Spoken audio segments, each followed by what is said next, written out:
Hello, everyone, and welcome to another episode of Constructive Conversations, your source for anything and everything construction related and a little bit more. So today I have the pleasure of having Alex Shaw on the podcast today. He is an advisor in the risk performance group of Scott Insurance. He's been there for around 12 years, working with contractors and other industries in helping them with their manage the risk and safety and those types of things. So today, Alex, I appreciate having you on the show.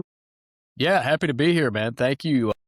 Thanks for the invitation. And I think a lot of credit goes to Mike Philhauer, who's one of my colleagues. He's been pushing your episodes my way and our team's way for probably well over a year. I'm not sure how long have you been doing this. So this is, let's see, I started the summer before last, so we're coming up close to 2 years, which I didn't realize it, but that's kind of puts me at the unheard of levels of podcasters who usually quit after less than a year. As a high attrition rate, that's for big dreams that die quickly for many, especially if you look too closely at the analytics. So Mhm. so I Well, mean, I think yeah. thankfully, this isn't my full-time job, because if it was, I'm a professional CPA, not a professional podcaster. If I had to rely on this as my paycheck and support my family, I would have probably quit a long time ago. But Brown Edwards has afforded me the opportunity to be able to carry this on. Yeah, well, in a similar vein, I got a big green thumb. We keep a big garden, a lot of vegetables, fruit trees, flowers. We got bees, and I'm a big hunter too. And so often, at a dinner conversation, folks will say, "Hey, if things go sideways, we're moving with Alex because he's got a little homestead and he can survive." I'm like, listen, if my family had to survive off of what I produced out of the garden and what I harvested on my hunts, we would die very, very quickly. So don't rely on that would be my encouragement to those folks, but I'm with you. Amen. Amen. Well, I do appreciate Mike Philhauer for hooking us up. Scott Insurance is a friend of Brown Edwards. We do a lot of business together and coordinate on several projects and clients. So thanks again to Mike, and welcome again to you. And I appreciate your time. We're going to talk about probably something that's more near and dear to contractors' hearts than a lot of things, because it impacts, their risks, their culture, their just the well-being of their employees. So, we'll just jump right into your thoughts about how you advise people for risk performance. And I know you have a coined phrase, and we'll get into that too. But I just want you to go ahead and take it away, and let's get rolling with this. Yeah, well, again, thanks so much for having me. And it's a great luxury to be able to interact with the clients in the way that our group does at Scott. We're allocated a good amount of runway, a good amount of rope to just go get to know clients. I remember when I first showed up, one of the mandates from Hutch, our president, was, I just want you to go, and from Jimbo Redmond, who runs our risk performance group, I want you to go spend as much time as you can with clients. I want you to get to know them.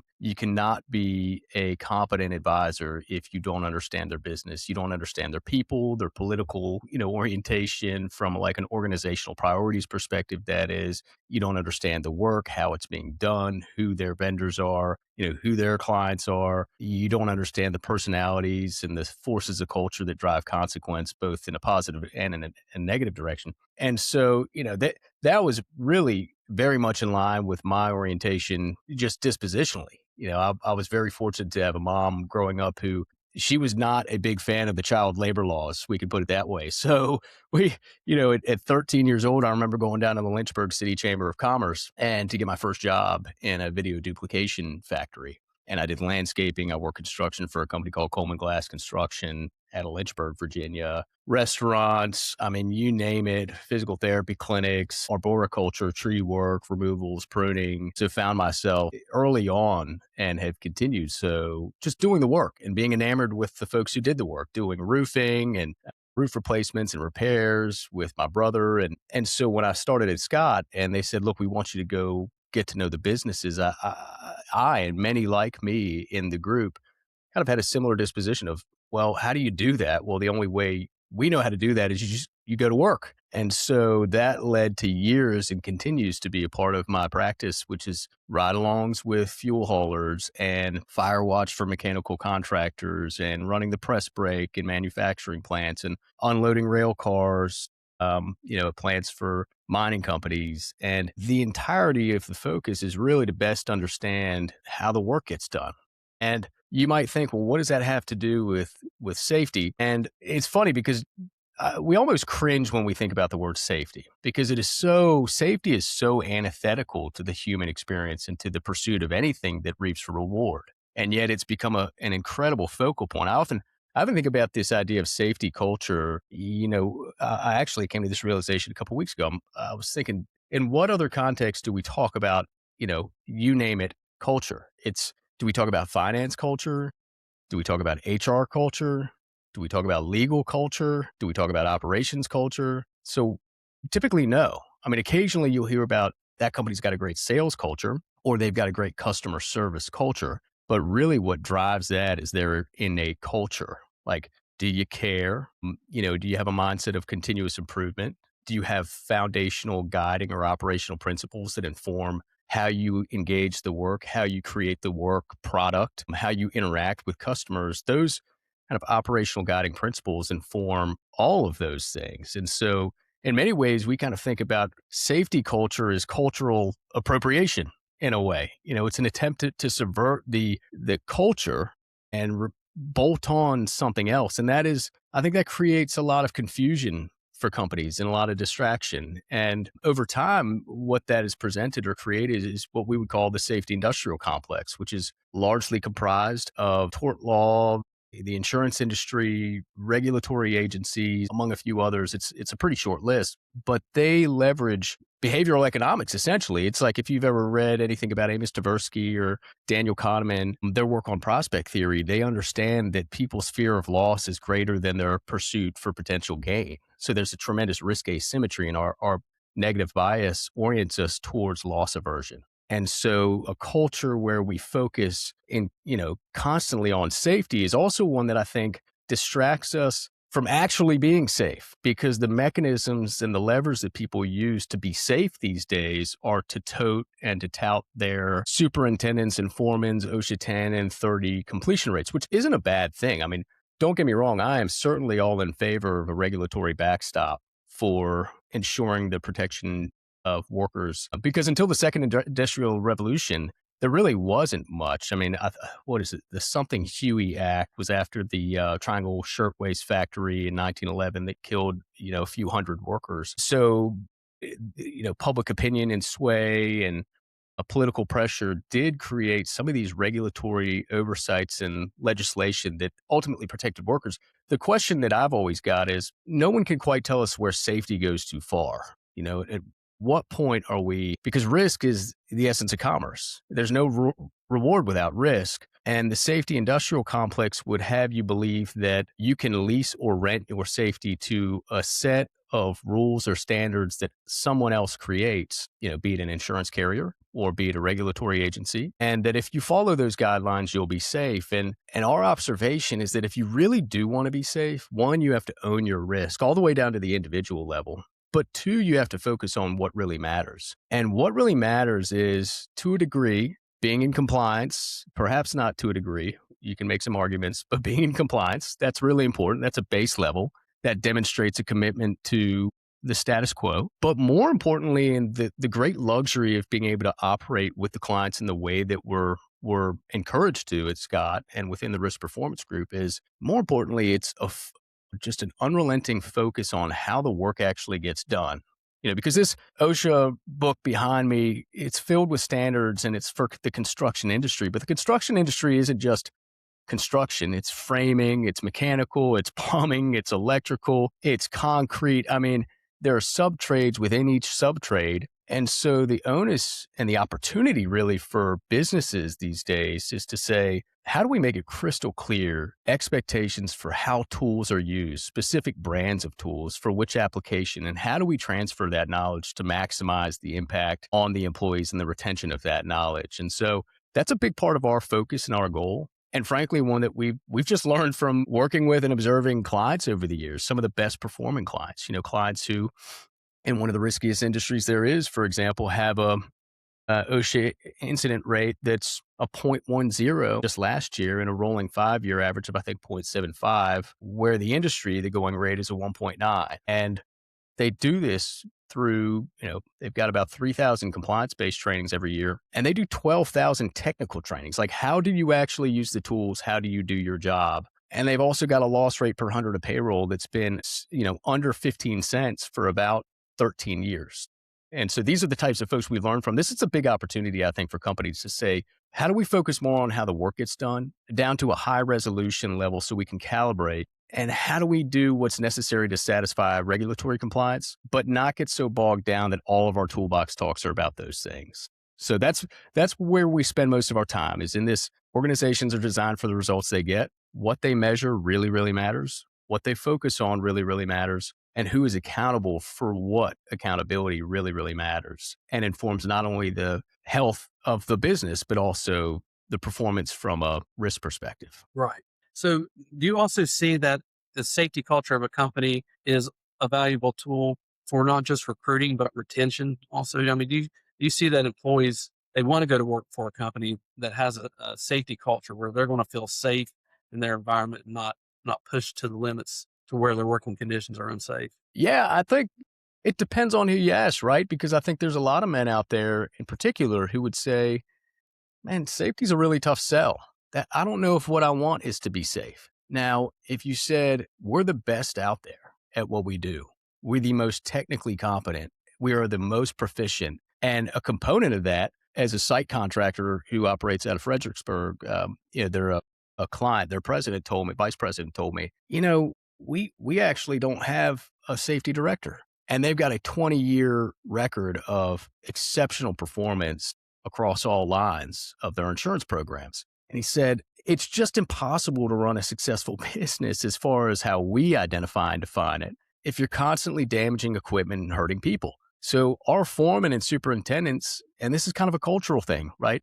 Do you care? Do you take ownership as an operational owner, like, of risk and safety? I think that's what people are drawn to. I think people are motivated and inspired by people who are exceptional at what they do. And an element of being exceptional at what you do does not include hurting, maiming, injuring, belittling your workers, fellow workers, employees, and the like. And so I think so much of the discussion around safety has been framed maybe in a way that's less appealing to folks over the years, which is why our nation is filled with job sites where the safety guy shows up, and right, wrong, or indifferent, the workers kind of go, oh my gosh, here they are.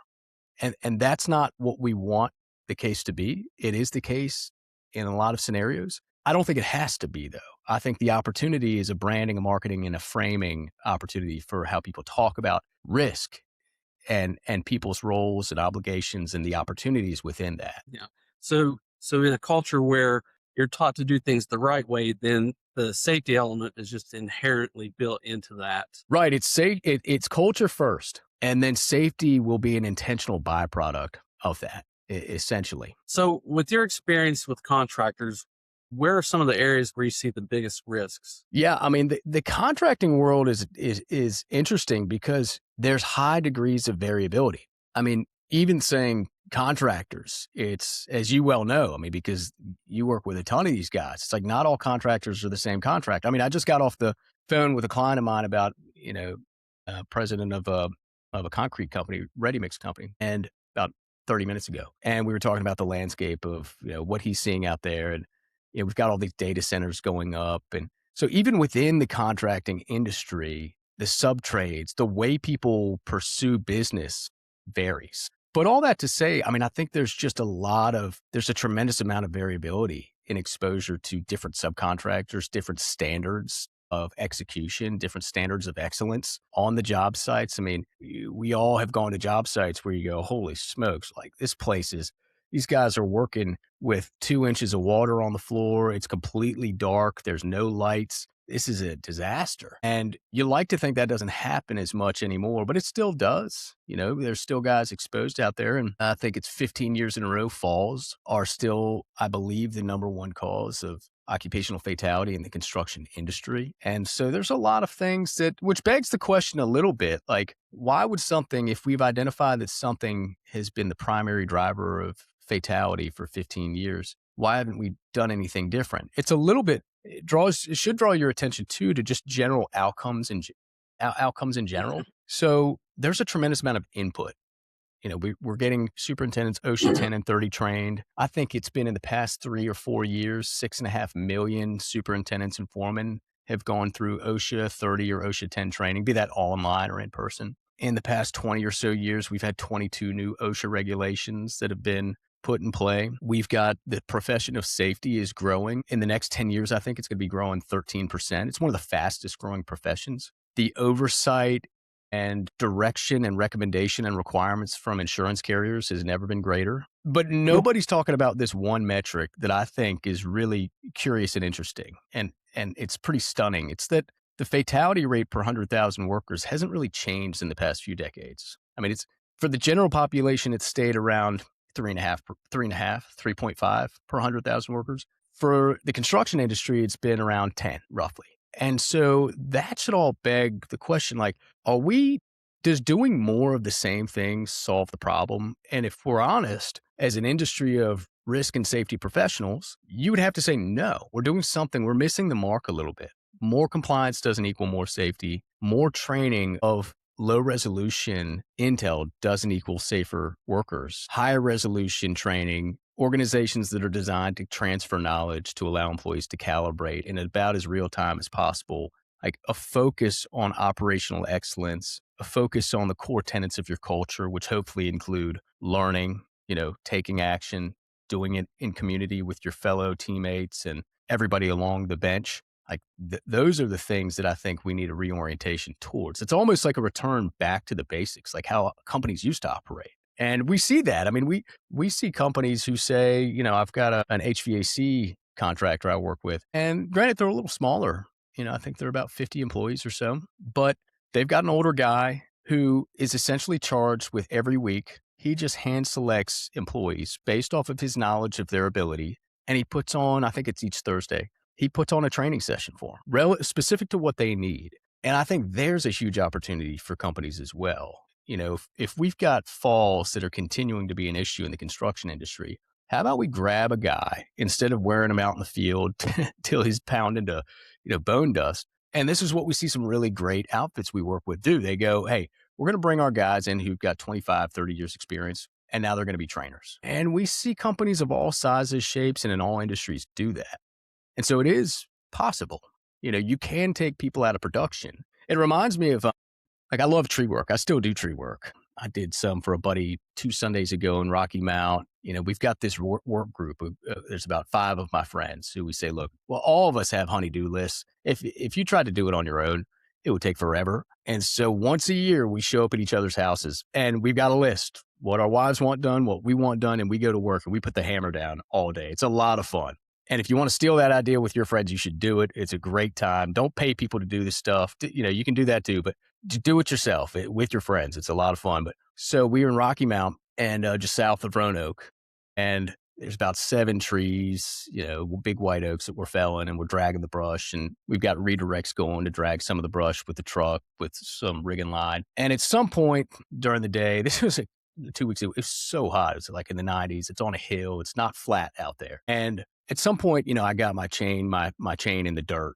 And if you know anything about chainsaws, it's remarkable how resilient they are, the teeth with wood. But the second you run it in the dirt, there's just these micro stone that immediately dulls your saw. And so we have 1.5 trees left, basically cutting, and it's not going through it all. And so at a certain point, I was like, man, you're either going to take 5 minutes and step back and sharpen your chain, or it's going to take you 5 times as long to just grind away, and you're going to wear your saw out. You're going to burn it up. So I step away, sharpen it 5 minutes, and before you know it, I'm plowing right through it again. So I think companies oftentimes they lose sight of sometimes you got to step away and sharpen your chain, and sometimes that looks like taking a guy who's super experienced out of the field and turning him into a trainer or a floating trainer who's just on job sites. And so we see companies do really creative things to navigate and manage technical competence within their organizations. Yeah, that's a great analogy. And we see that, you could see that across basically any industry of just taking the time to train, instruct to where your employees are doing things the way they should be doing it instead of floundering in a way that they shouldn't. But it sounds like it's not necessarily a lack of education. It's a lack of the most direct, correct education that they need from the right people. Because you can inundate them with, page after page of OSHA training that may be redundant to them or not specific to what they're doing. But like you said, pull somebody out of the field that has the experience and they can give them I don't say the cliff notes to the training, but what actually pertains and applies to what they're doing. Yeah. Well, look, there's great evidence for that. I mean, one of the challenges that companies face, and it's well intentioned, is they create a laundry list of SOPs. There's a contractor out of Northern Virginia, very large, a few thousand employees. And, at a certain point, I think now they've got like 400 pages of SOP.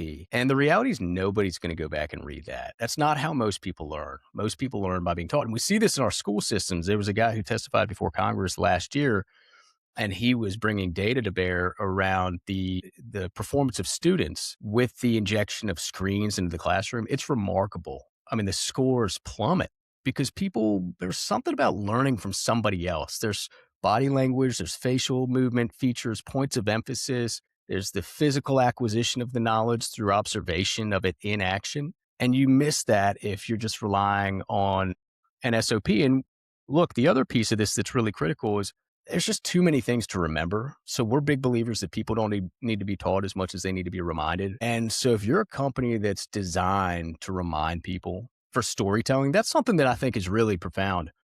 One interesting kind of anecdote or example, I mean, our observation is these companies that perform really well, they tend to be prolific storytellers. They're just really good storytellers. And it makes sense because it resonates with the human spirit, with our soul. It's like the original form of knowledge transfer. It used to be cavemen going around beating their chest, pretending they were, showing how they were throwing a spirit in an animal and the net result of that. And here you've got the animal and now we're making a fire and we're demonstrating that through gesturing. And at some point we lost track of that and we've moved towards efficiency and lost sight of effectiveness. We've moved towards the optics of activity to satisfy the safety industrial complex so that when they show up or a member shows up, they can say, do you have this or that? And you can hand them the policy. Nobody ever asks like, man, tell me about your most recent technical training on the Makita, whatever, or on the Komatsu or on the Deer or the Caterpillar. They just don't. They don't do that, and partially because they don't know the right questions to ask, but also because we, as I suppose, customers of the safety industrial complex, have allowed that to be the focal point of the conversation. So I suppose part of my encouragement to businesses is to say, when you have a visit from a loss control person from an insurance company or from an OSHA inspector, look, it might be futile, but I think you should represent your company through the lens of what you actually do and how you perform in the risk, and don't allow yourself to be bogged down into their kind of safety product language. Like, do you have stop work authority? Well, stop work authority is just another example of the safety industry productizing something. Stop work authority happens all over jobs, all over the United States, every single day. Nobody says with a proclamation, I declare stop work authority. No, they go, hey, Eddie, hold on a second. Before you make your back cut on that silver maple, I would move my rigging ring over to that branch so you redirect that because I think the swing's going to help you after you make that finishing cut. And you go, oh, thanks for the heads up. And you do that. Like safety committees are another kind of product that we say, yeah, we've got them. But there are plenty of other things that companies do that are far more informative and effective relative to managing the risk than I think the language and the activities that have been normalized and thrust on them. Not to say those things are necessarily a bad thing that I've mentioned. They can be good things. It's just the exception and not the rule. Right. So, and I agree, hands-on learning is the best way for people to learn. And you bring up the kids. I've seen it with my kids, especially since COVID, iPads, laptops in the schools and instruction being done through that, not as effective. And I'll say my first year of public accounting, I learned more in my first year than I did 4 years of college about accounting. It's just natural that you learn better that way. And I'm sure that goes with safety training too.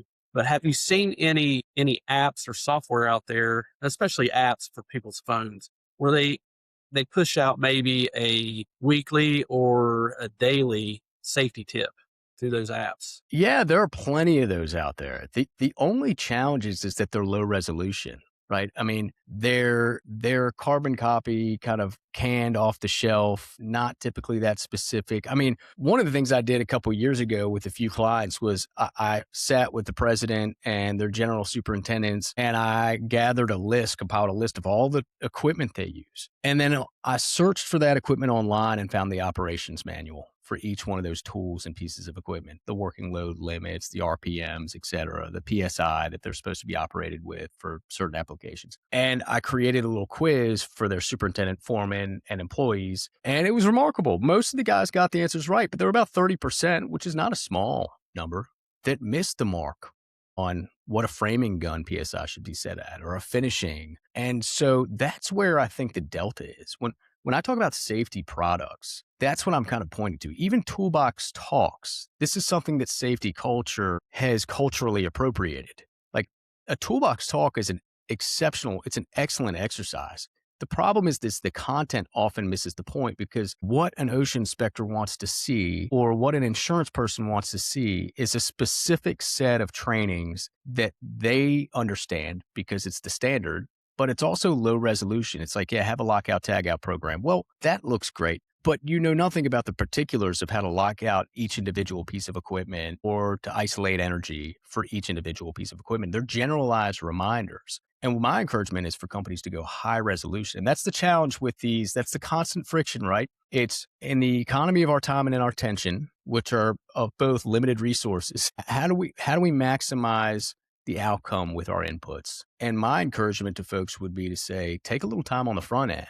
Build your library of technical tips and pointers for toolbox talks, and then upload them into these softwares like KPA Flex or Industry Safe or HSSC or HCCS or, there's no shortage of these apps out there. Now you can create your own, and plenty of our clients are doing that. But make them specific to the work that's being done, because when you do that, people are incredibly intuitive. They know when they're being exposed to an authentic learning opportunity. They also can tell when you're just kind of going through the motion and they've heard it before, and so go through the regulatory compliance elements too in your toolbox talks, but it's not mutually exclusive. I would say a big opportunity is to customize the learnings and the opportunity to share that knowledge and transfer it and calibrate as an organization specific to what you do, the tools you use, and the sequencing for how the job and the work and the task should be completed. Yeah.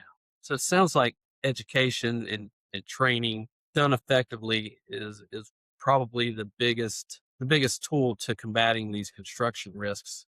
Well, look, think about it this way. Like, I don't have the, I looked it up a year or two ago, but when you look at really high performing teams, like if you look at teams in the NFL or at, special operations guys or dev crew guys, they spend 75% of their time training, right? They probably spend 1% of their total time, if that, executing missions. In the workforce, that's inverted. We spend 99% of our time on mission and maybe 1% of the time training.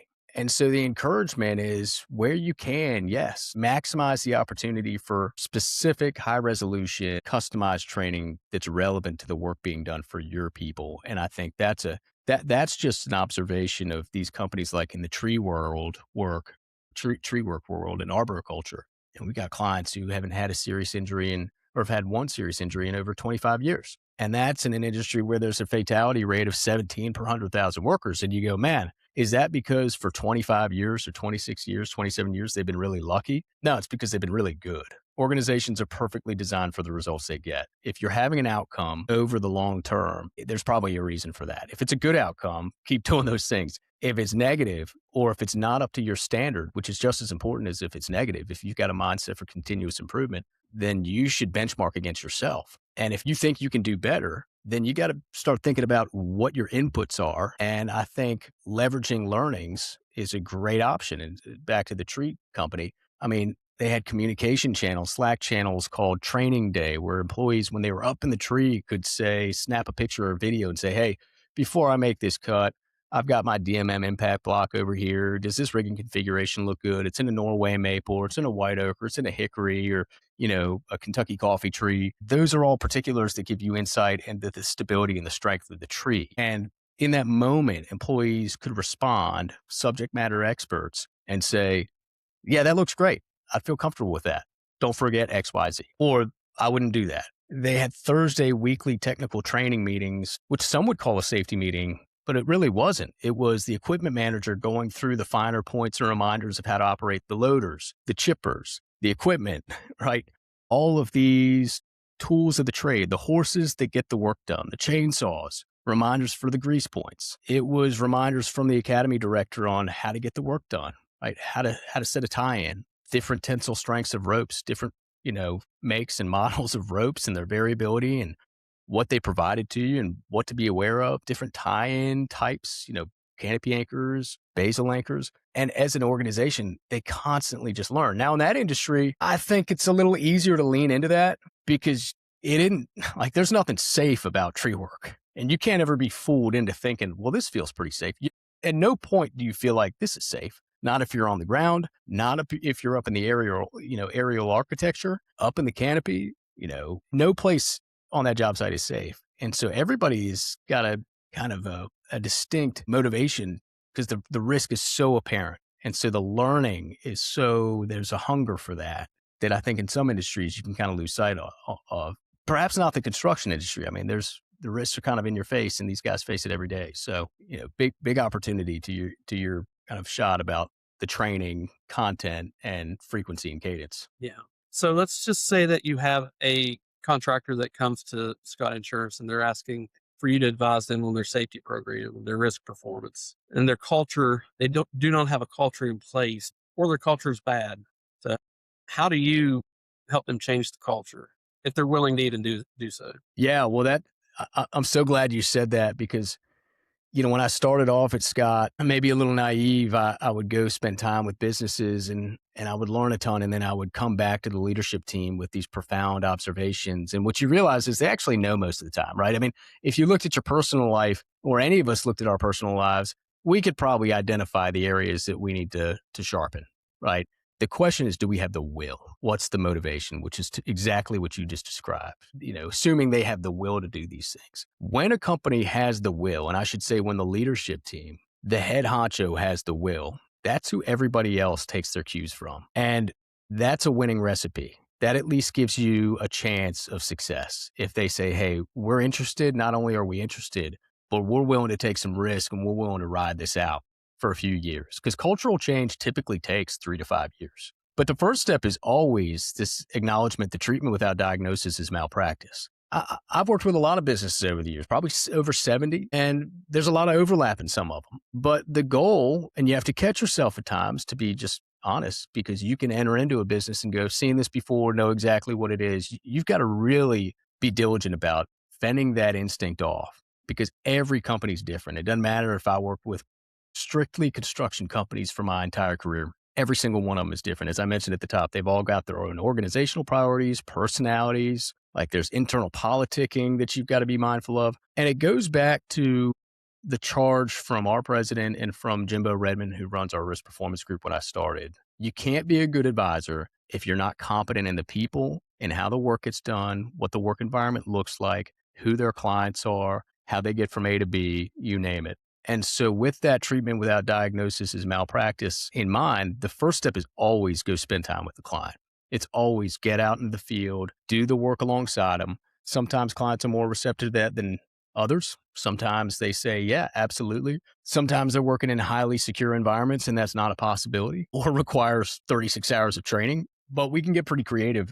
So the first step is always diagnosis, spending time. The next piece is with the recognition that organizations are designed for the results they get. We do a deep dive into what's your meeting cadence? Who's involved in those meetings? What measurements are you looking at? What are the accountabilities?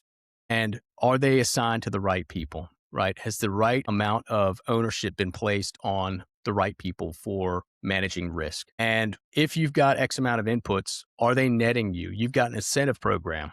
Are you getting out of it what you thought you would? If you're doing weekly videos that have high production value and you're a company of 1,000 people, for a legitimate real example, and your click-through rate is only about 200, is that the exchange rate, the risk reward, the time, energy, and return, the ROI equation that is satisfactory to you? And so that really starts the ball going from a discovery perspective. And from there, it's really just about designing the business so they maximize the amount of learning that takes place, and an incredible focus on operational excellence and ownership.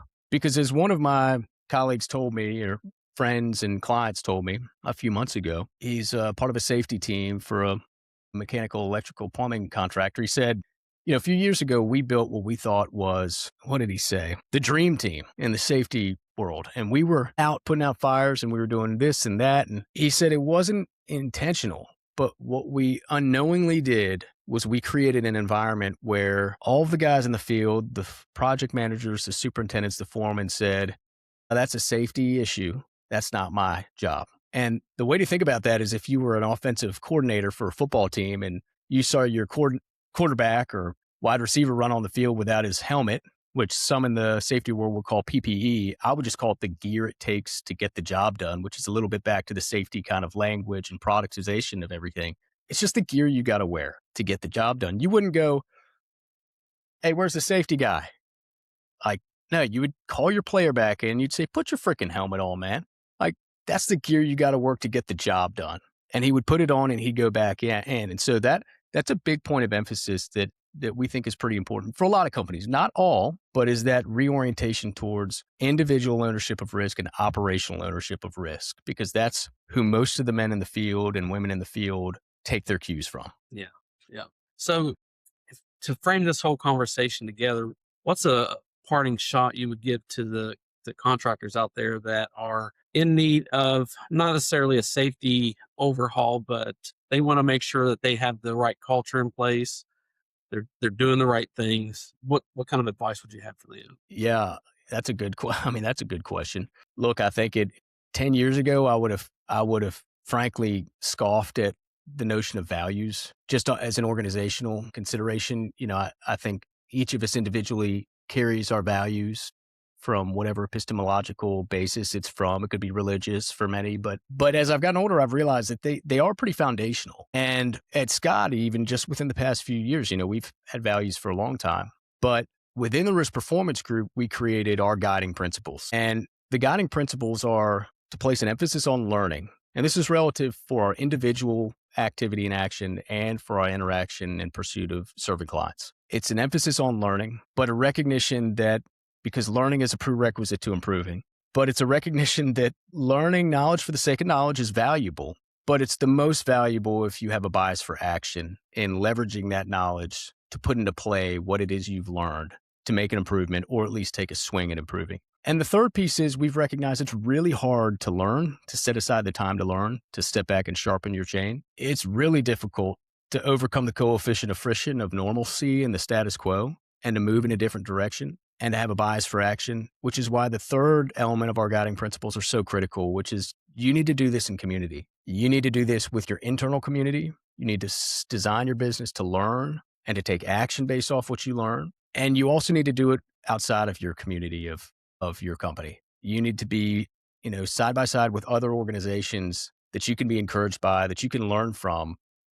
But I would say thematically, the banner over all of that is to be hyper conscientious and conscious of the proclivity for all of us to move into and operate within the confines of the safety industrial complex. And my encouragement would be to say, hey, you guys are running these businesses. Don't let anybody make you think that they know more about your business or how to operate it or how the work gets done than you and your people do. And it's up to you to leverage the intellectual capital that already exists within your organization to improve your risk performance. And so that's really what I would encourage people to consider and to do. Excellent points. Excellent. This has been a really good conversation about safety and risk, culture, education. And I really want to thank you, Alex, for taking the time to come out here and tell our listeners more about this. And hopefully there's some takeaways that help them improve, not just their safety culture, but just doing things the right way culture, so to speak, which they go hand in hand together. But thanks again, Alex, for taking the time and being on the podcast. Man, Eddie, thanks for having me. Look, I'll never turn down the opportunity to talk to a West Virginian. Good deal. Good deal. All right. Well, there you all have it. This wraps up another episode of Constructive Conversations. Thank you all for listening. Thanks again to Alex for being a part of it. Make sure that you catch the podcast wherever you download podcasts from. Until next time, thanks and see you all later.